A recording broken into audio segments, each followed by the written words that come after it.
Shalom, praise Lord. ప్రభు పేట అందరికీ వందనాలు. వచ్చే నెల ఏప్రిల్ 17న కుకట్పల్లి బాప్టిస్ట్ చర్చ్ వాళ్ళు యవ్వనస్తుల కూడికను నిర్వహిస్తున్నారు. మరి నేను అక్కడికి రాబోతున్నాను, వాక్య సందేశమును అందించబోతున్నాను. ప్రతి ఒక్కరూ యవ్వనస్తులు అందరూ ఆ కూడికి హాజరు కావాలని, అందరూ రావాలని, పాల్గొనాలని, వాక్యం చేత వాళ్ళ జీవితాలు కట్టుకోవాలని, వారి జీవితాలని బలపరుచుకోవాలని ఆశతో ఈ పిలుపునిస్తున్నాను. సో మర్చిపోకండి, ఏప్రిల్ 17న రండి.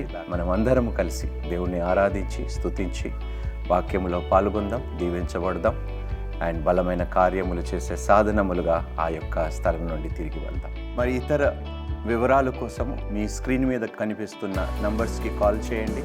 Thank you. God bless you and see you on April 17th for this youth meeting. Shalom.